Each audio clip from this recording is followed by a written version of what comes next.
Hey YouTube, welcome back to Financially Sturdy by 2030, my 5-year journey to $1 million. I'm Cade Kennedy, and today is resolutions. All right, what'd you think of that intro video? I hope it was a little better than the last one, but that's the whole point. As we go, we'll get a little bit better, but foot on the gas. And actually, perfect day for that, January 1st. So the time has officially begun on my 5-year journey from the start of 2025 to the end of 2029. That's exactly 5 years for me to make $1 million. So this year is gonna be make 50 grand. 50 grand, year 2 up to get to 100 grand, year 3, 250, 500, $1 million. So gonna be pretty straightforward. I've got a pretty good plan laid out for 2025. A little tentative, but here goes. Again, this channel is entirely about financial independence, but also largely gonna be accountability. So here's what the year's gonna look like, broken down into months, sections, quarters, that sort of thing. All right, so before we get started in the actual calendar of what the year's gonna look like, the general flow and feel of the 5-year journey is essentially going to be starting with side hustles, trying to work those out, which side hustle is essentially just an unofficial small business. So starting with side hustles, try a couple different side hustle options, variations. There's a whole long list, and that's going to be another video, but starting with side hustles, move to small businesses. I've got a couple good ideas for small businesses that are going to be starting this year. We'll get to that here in a second. Small business into either larger businesses or real estate. From there, commercial real estate, buying businesses, bigger ventures, that sort of thing. But small business, side hustle, small business, real estate, buying businesses, commercial real estate, and growing the portfolio that way. All right, let's jump into January. January is going to be sharpening the sword. It is going to be a lot of learning, planning, and getting ready for the year. Essentially, it is mostly going to be a gearing up phase, but it also is going to be a getting started phase. Side hustles, really pulling the trigger on those early so that those can, experience is going to be the best teacher there. Get those started so that we can get the ball rolling, get in the game. And one of the themes for this year is you can't win the lottery till you buy your ticket. February is going to be the official beginning of the small business step. So the small business progression is going to be LLC, what it takes to own, operate, begin a small business, getting the paperwork in order, any sort of tax information. I've never done that before. It's going to be a learning experience, then I'll post all of that here. March is going to be so small business.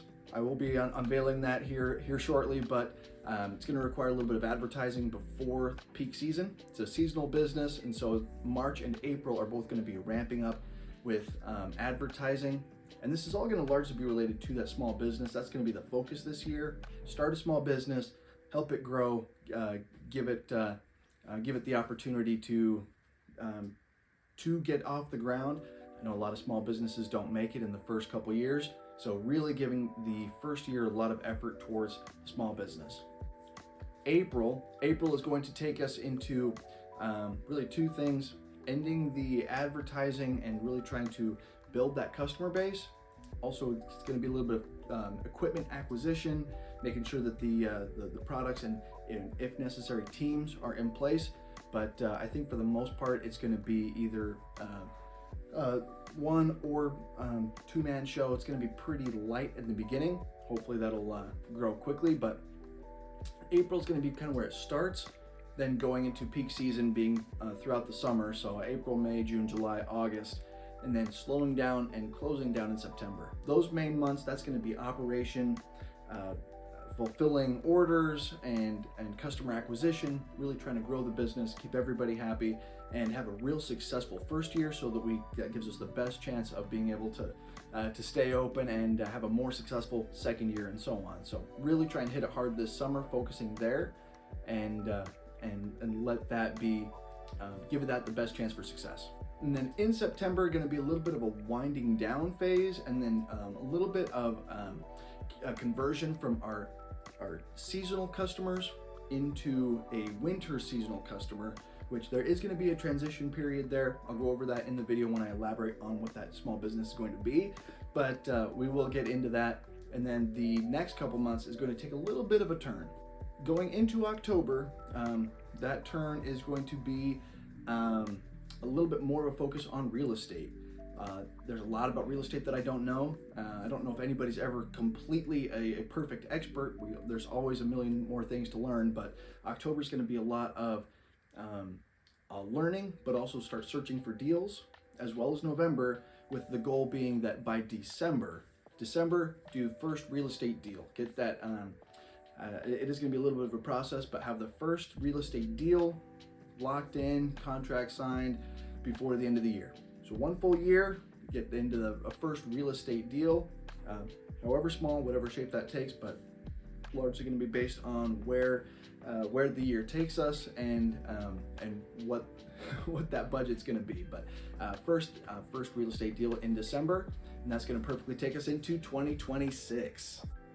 Of course, 2026 is too far away to plan that out now. It's the official first day of 2025, so we'll see how the year shapes out. I know that there's a million things that can change between now and the end of the year, but it's going to be a fun ride. I'm going to keep you posted here as often as I can, and we'll see how that goes. But let's buckle up. It's going to be a fun ride this year. Let's all get sturdy by 2030. All right, see you in the next one.